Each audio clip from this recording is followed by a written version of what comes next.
Hello, welcome to this preview of The Secret World. The Secret World is a new MMO published by Funcom. It's not actually out yet, it's published in about a week, but it's currently in closed beta, and what you're seeing here is beta footage. This is pretty much a finished game, as far as I can tell. Funcom have dropped the NDA, the non-disclosure agreement, so there's no reason at this point not to talk about it. I thought it probably made sense to do a little piece now, reviewing the game as it is now, even though I have to stress that this is the beta and it's not the finished product. It's going to be published in about a week or so, so I don't think you're going to see many major changes from this point on. So it's a very early look at the game at the end of the closed beta. The Secret World is unusual as far as MMOs go because it's set in the modern world more or less. It's a horror game, so it's not set in a fantasy world of elves and wizards. It's not set in the future. It's set in something a bit like the real world, but it's a world where there are demons and vampires and zombies and so on. There's a number of different areas that you can explore, and a lot of creativity, a lot of interesting stuff has been done with these areas. For example, this is Transylvania, which obviously is quite a good place to have a horror story. I'm just running through, I think that's some sort of Romany village there. Transylvania, obviously you associate it with vampires and so on, so that seems like an obvious thing to do, but it's also a real place in Eastern Europe and I think in Romania. So they have this other sort of theme to it, that it's a former communist country which never really recovered from the collapse of the Soviet Union, and there are lots of sort of derelict industrial areas and all sorts of horrible things left over from the Soviet era when they were busy developing weapons and that type of thing. So that's just an example of the way that they're quite creative, I think, in the way that they use the setting, and they have some quite interesting ideas, and we'll talk a little bit more about the setting in just a moment. This is one of my favourite areas in the game. This is a spooky amusement park, a spooky theme park with rides that you can go on, and all sorts of horrible secrets to discover. And it's an example of the way the game uses its modern day setting to create quite a sort of good atmosphere and some interesting places to explore. We're now in America, by the way. We've left Transylvania. The game gives you a world where there's been some kind of magical event that's taken place. It's I'm just trying to kill these. That's given a player character's powers. So you are sort of demon hunters, monster hunters, given basically magical powers, but it's not presented as magic. They use some anima, I think is the word they use. It's not like sort of turning into Harry Potter or something like that. So you are recruited into one of 3 secret societies. In fact, to players, of course, you choose the society that you want to be a part of. The Templars, the Illuminati, and the dragons, who all have their own agendas and their own bases. So you pick the secret society you want to belong to, and this affects to an extent the quests that you receive. Each society has a quest line which is dedicated to that society, although they also converge. There are some similarities between the quests that you do, but then they diverge again. They go off in different directions again. So that's the plot basically. One of the things that's the game is very big on is the cutscenes, where NPCs explain the story to you and give you quests to do. The quests, the dialogue with the NPCs is a bit different to a game like that Star Wars game, Knights of the Old Republic. You don't get to choose your response. Your character doesn't speak. Your character just listens. But they set out the story. They set out the setting, and it's quite interesting. The characters, I think, are quite well done. And we'll have a look at a cutscene now. Hello.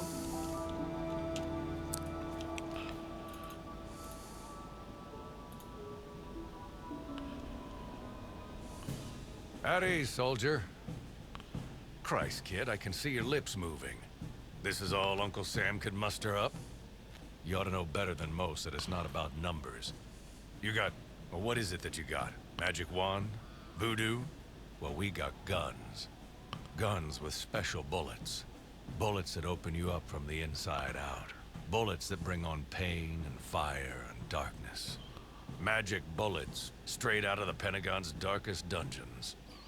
Karen Olson, Department of Homeland Security. Hi there, how are you? Great, let's take a walk, shall we? We're, of course, extremely excited to have you guys on board. Extremely excited. United against, etc., an enemy of my enemy, and so on. Couldn't be happier. But we don't want to end up in a situation. We like to keep our Kabbalist relations civil. It can happen to the best of us, you know, combat situation, tense nerves, and bam! We have to deal with the trimensional rift, things oozing through, tentacles, that sort of thing. I just need to make absolutely sure that we're on the same page. We need to keep out of each other's ways, leave the war to the professionals, etc. I can't give you an order because, you know, obviously, but let's just say that any civilian interference to sanctioned military activities on this island will be treated as a very real and present threat to the security of our homeland. It could end up backfiring in a bad Okay, well I'll stop that there because there's probably a limit to how much you want to see. But I mean that's quite a good taste of the cutscenes. They tend to be sort of very stylised. They're not necessarily realistic. They don't have realistic voice acting. They tend to present you with characters who are fairly sort of in your face. You immediately are introduced to these characters, and you know people will like that, or some people won't like it at all. But that's what you can expect anyway. I mean, in that case, she was a certain type of person. The sort of badass soldier was another type of person, and you'll tend to get that. They'll be very, as I say, sort of, I don't know if stylised is the right word, but they'll be characters who have sort of very strong, distinct personalities and are projected at you. So that's an example of a cutscene anyway. One of the key features of this game is that it doesn't have classes or levels. You can learn any skill in the game. What it has is a skill system. So you pick... better. Oh no, that's chasing another player. You pick whatever skills you want to learn from a selection, which I will call up now by pressing the N key. Here you go. This is a skill wheel, or I should say the ability wheel, and the abilities are collected into 9 weapons, and then 3 what are called miscellaneous ability trees, which are basically tanking, DPS, and more tanking. Basically, one tanking is aggro control, and the other tanking is survival. So this is a skill wheel, and as you can see, it looks fairly complicated. It's really not.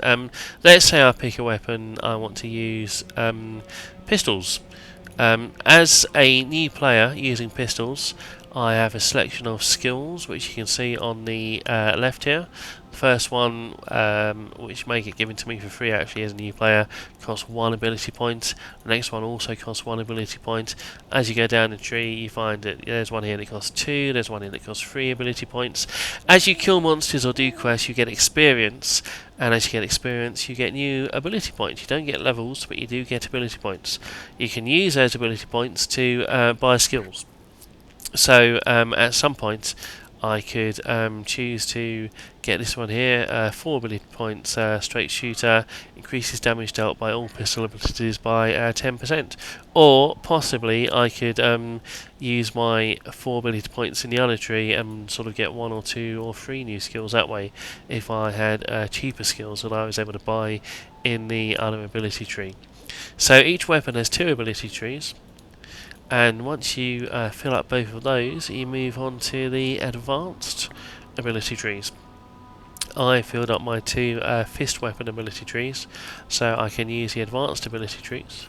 And you can see at the top here, the best ones, well, they may or may not actually be the best skills, but there's one here called Gore, which does lots of damage to enemies and costs 50 ability points. However, that doesn't mean it's 50 times better than the one that costs 1 ability point. It is better, but it's not 50 times better. As you learn more skills, you basically become more flexible, you have more choice in what you do. You will get stronger too, but it's not a case of just constantly getting stronger and stronger and stronger. It's more a case of getting stronger and mainly becoming more flexible. Part of the reason for this is that you can only equip 7 active skills and 7 passive skills at a time. You simply sort of drag and I'll get rid of that one there, and I will drag this one here. So I chose to get rid of a skill that I had equipped, and I've equipped a new one instead called Head On, which does something. So 7 active skills and 7 passive skills at any one time. If you've learned pistol skills, for example, you might say, well, I'm going to use those for a bit, and then you might say, I want to stop using those and I want to start using my skill with a sword, or my skill with elemental magic. And you can simply switch the particular skills that you have, the abilities that you have loaded up. But you can only have 7 active abilities loaded at a time and 7 passive abilities. The active abilities are the ones you use by sort of pressing buttons. The passive ones are just always there. But what you'll find is that the ability tree, the ability circle seems, well, it may seem fairly complicated at first glance, but you'll soon realise that it's fairly simple. And then when you learn more about it, you realise that actually it is indeed very complicated. I'm going to keep walking and show you a little bit of the more of the setting while I talk. You can actually equip 2 weapons at a time, right? So you have a choice at any one moment, if you've learned the skills, of the skills which come from 2 weapons, 2 weapon sets of skill trees. So I could have, say, all these fist skills, I could choose between them, and all these blood magic skills. If I happen to equip a fist weapon and a blood magic weapon at the same time. So I have a lot of skills to choose from at any given moment, and the trick is to pick skills for your character to equip which work well together. So, for example, I may have a skill which says that if I score a critical hit, then I do a extra effect on an opponent, which does a damage over time effect. So I may think, okay, that's great. So I'll also equip another skill which increases my chance of performing a critical hit. And then maybe I'll also equip a third skill which means that if I do hit a person with a damage over time effect, I do some extra damage to them on top of that. So you have 3 skills which in a way interact. One of them increases your critical hit chance. The other says if you do a critical hit, then you do a damage over time effect on top of that, which is good for you. Another says, well, once you've done your damage over time effect, if you hit that enemy again, you get some extra damage, because they're sort of particularly weakened because they have that damage over time effect. So that's just a sort of one example of the way that skills work together. Oops, I didn't realise I was going to get into a fight here. I've just used a skill which impairs this. I don't know if you saw the impair over his head. I've used another skill which you may have seen the word weakened appear over his head. Impaired means stunned, basically. Then I had another skill which weakened any impaired enemy that it hit, which made them more vulnerable to being damaged. And I also used another skill which basically did a lot of extra damage to any impaired enemy. So I was using skills in that fight, and it might have been obvious just watching me, but the skills interacted with each other, they did things, and because I chose skills which work well together, I was able to defeat my enemy. However, you'll find whenever you think that you've got a good skill set, you've done a good job, you'll find that there's somebody else who's done a much better job of putting their skills together. So fiddling with them, messing around with them, trying to choose a combination that works is part of the fun of the game. Each weapon has basically two abilities. One is DPS. So every class is a DPS class. You don't have to say, I'm going to be a healer, but it's so annoying I can't kill anything. Everybody does DPS, and then each weapon has a second ability, which is going to be basically survival. In other words, tanking, healing, or support, such as summoning sort of pets and that type of thing. So each weapon has two roles. You can equip two weapons at a time. So basically, at any given moment, you can choose skills which have a combination of healing, tanking, DPS, or support. You always have DPS, and you can choose any two out of the other three. You can change decks at any time. So I've got my damage sort of set of skills at the moment. I've also made a healing set, and I'm going to load up my healing set of skills. Yes, load. You see at the bottom my skills have all changed. I now have a load of green skills in the little buttons at the bottom. You may guess that the green skills are skills which let you heal. So I've got my healing deck up.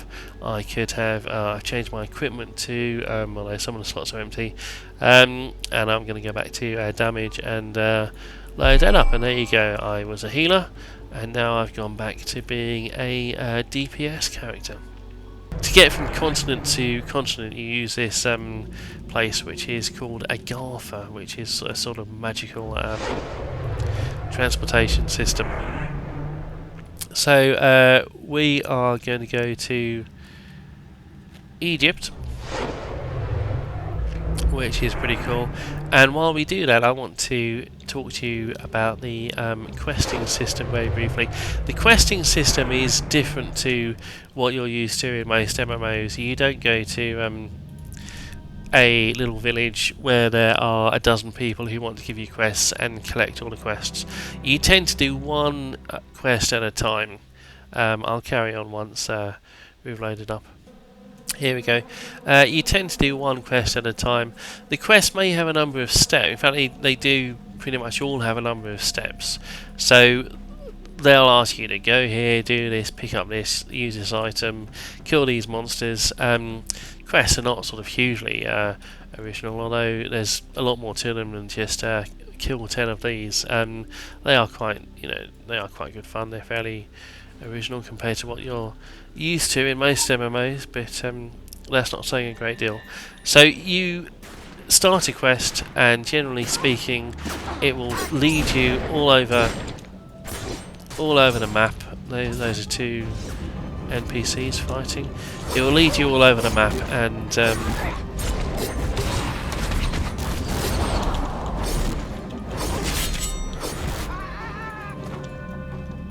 I'm fairly powerful for this area, and it'll take you quite a long time. One quest. It's not a small undertaking. You won't be doing sort of 5 quests at once. It's not a case of one quest says to kill 10 of these, and then another quest also says kill 10 of these, and a third quest says go and collect some items from the same mobs that the other quests make you kill. You're not doing 3 or 4 quests at once. You'll be doing one quest at a time, and then once you've finished it, you'll quite likely find that you are in a different place. You won't be going back to the original quest giver and saying, hey, I've done that, give me another one, and all your little friends as well, give me your quest too. The quests lead you all over the map and take you to new places, and you'll find, because they've designed it this way, and they designed it quite well, that wherever a quest leaves you when you finished it, there are probably going to be new quests there for you to pick up. This is quite a nice example of the modern day setting. This is I don't know exactly which part of Egypt it's meant to be, or if it's a real place, but you have the this sort of village, and then not too far away you have all sorts of I'm just going to jump down here. Oh bugger. Okay, I'm just going to jump down here. Sort of mystical stuff. You have monsters in the desert, and you have if you travel far enough away from civilization, you'll find there's zombies and so on. And guess what? You also find spooky pyramids. Right, there's a big monster around here. There we go. I'm going to fight him. I'm going to show you a little bit about combat. Combat isn't, well, most people say it's not one of the strong points of the game. I don't have a problem with it, to be honest. But one element to combat is that you need to keep on moving around. It's probably a bit different if you are playing a character who uses a ranged weapon, although even then I think you would need to move around quite a lot. You'll see that the enemies, or many of them at least, do special attacks, and they give you a warning. The game gives you a warning before they launch a special attack. The game will show you where they are going to attack, giving you a chance to move out of the way. And I think that this guy is going to do that, so let's hope he does, so I can show it to you. It's a little sort of white line on the ground. You'll see it. I'm going to start off with a dash attack. It dashes towards him. I'm now using an ability. Bugger. Excuse me. I'm using an ability which builds up resources. Then I can use special attacks which spend those resources.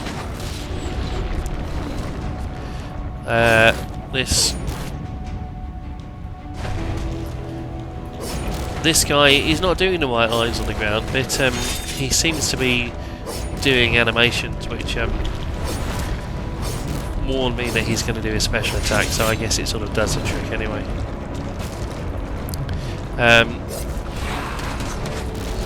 I'm using my ability to impair him. Well, there we go, that finished him off. So I impaired him. I have a skill basically which only does impair, well, it does a little bit of damage too. It stuns him for a moment, and then I have another skill which, if I set it off at the right time, takes advantage of the fact that he's impaired and does massive damage to an impaired foe.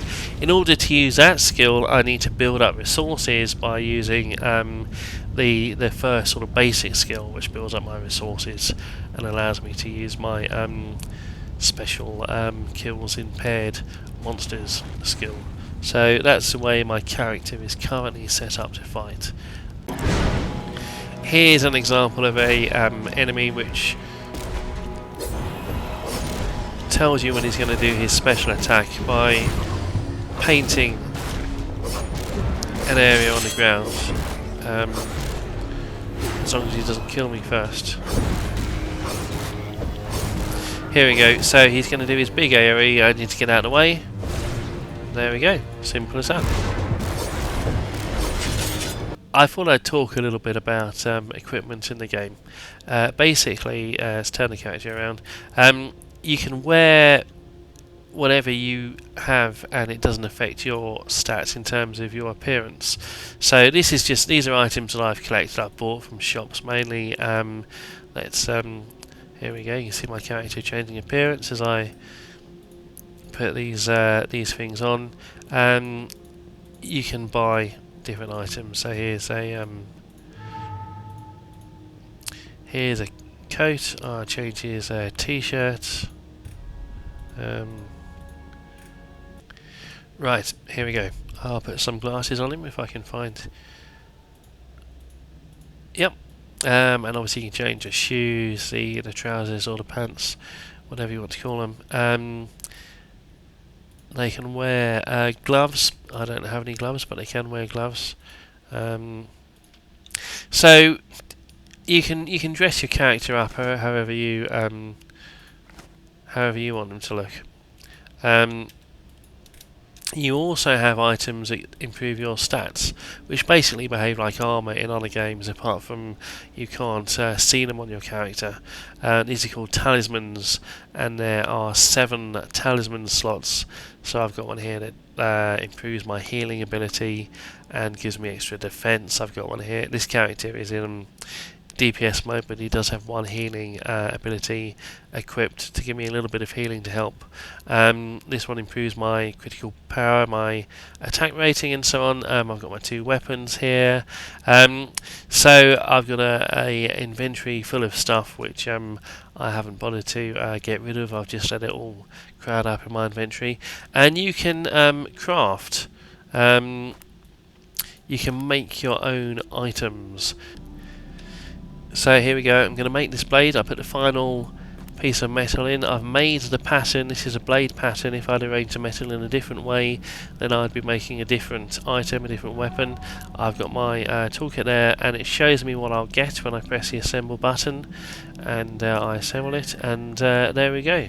And that made item is slightly better than the items that you are likely to find in loot, although it's not better than the best items you can find in loot. However, you can also find special high quality toolkits which allow you to make extra special weapons. I hope I've given a bit of a feel for the way the graphics look in this game. I've tried to take us to some interesting locations, and here's one of my favourites. It's the spooky windmill. I really love this one.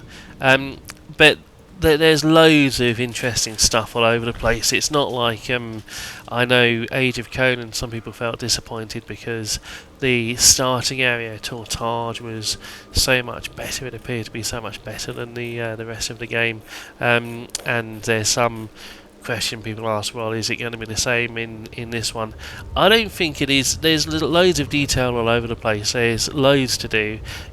All of the zones, you travel around a bit, you are kind of guided where to go. The map sort of tells you the obvious places to go, but then you end up going somewhere a bit out of the way, which actually the designers have quite cleverly led you to through a quest or something like that, and you realise that there's a whole sort of new thing that you didn't even know was there, a big sort of spooky cathedral or graveyard, or a new village or something like that, which you had no idea was even there, and they take you to. So there's loads to explore. You'll find lots of quests just lying around. There are people to talk to, but you also find that there are objects to interact with, and just loads of stuff. You're not going to.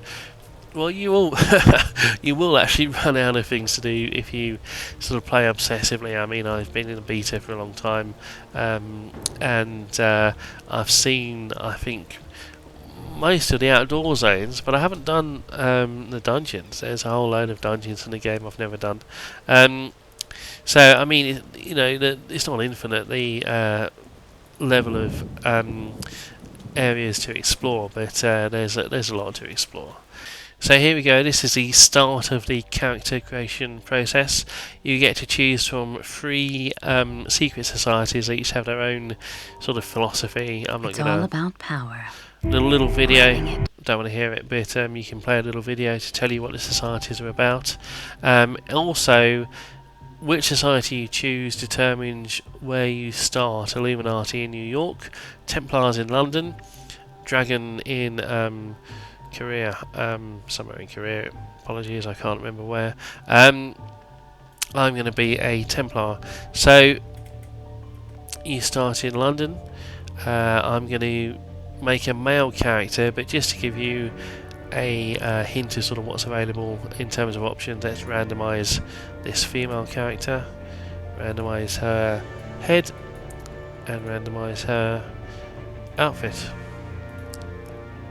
God, actually none of these look terribly attractive, to be honest. I have seen players playing female characters that they had made look quite attractive, but I guess they must have done... bloody hell, they must have done some work to make the character look good, because the random options look a little bit disappointing to me. These aren't attractive young women, but then again, what do I know? So let's make a male character. Get rid of his glasses first of all. You have a series of heads to choose from. Once you've chosen a head that you like the look of, so this one, mean and ugly, you can fiddle with the skin colour. Different heads have different skin colours, so if you want to have dark skin, you need to choose between the heads that are set to allow you to have dark skin. I mean, dark is relative, but This guy has light skin, and he can only have light skin. Well, fairly light. So anyway, once you've chosen your head, you can change certain features: eyes, nose, blah blah blah blah blah, lips, jaw. Let's change his eye colour. Change the hairstyle.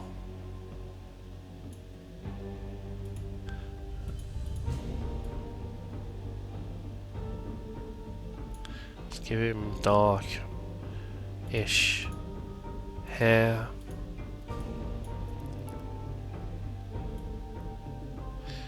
Beard. You can do weird stuff like give them makeup. I'm not going to. But one thing you can do is give them sort of 5 o'clock stubble. So yeah, I don't think I do that either. But so there's a character. I'm going to make his beard a little bit lighter, I think. Maybe not. So now you can dress him up. No glasses, I think. Let's do his t-shirt first. There's a whole load of options. There's just loads. And remember, in game you can buy new items for your character. You can buy clothing for them.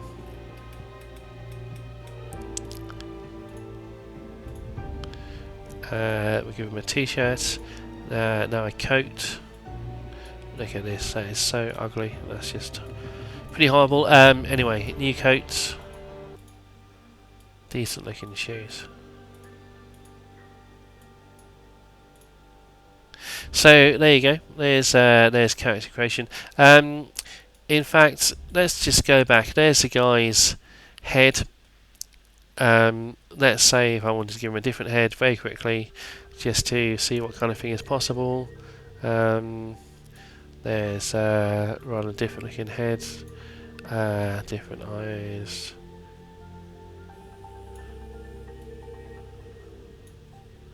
And change the jawline, change the hair, let's give him slightly lighter hair, get rid of the beard, but I will give him a little bit of freckles. So there you go, that character I suggest looks fairly different to the character that we had before. Here we go, that's I think at the end of this preview I'll try to show you as many different aspects of the game as I can think of. Here's a London pub. As I said, this is beta. It's the end of the beta. I don't think the game's going to change very much between now and release. It's being released in about a week. But some things could change. Some things are undoubtedly going to be sort of tweaked and fixed just a little bit before the final game is actually published. I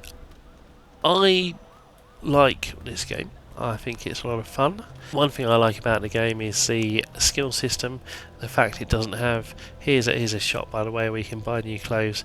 That it doesn't have classes or levels. You can build your character as you see fit. You can use any weapons you like. Your character equips 2 weapons at a time, so you can use any combination of 2 weapons at any given moment, and you can mix and match the skills that your character uses to create an interesting combination of skills which can involve a mixture of the things that you want to do: DPS, healing, tanking or defensive abilities, and things like buffing, debuffing, and summoning pets to help you too. Haven't shown you any pets because I've never made a character with that skill actually, but the skills are in the game. They're called manifestations or turrets. So you can sort of create the character you want to create. You can create your game style, your playing style, and of course you can make different combinations and switch between them at any time. The same character can be a DPS using a shotgun and elemental magic, or he can be a healer using blood magic and fist abilities or whatever.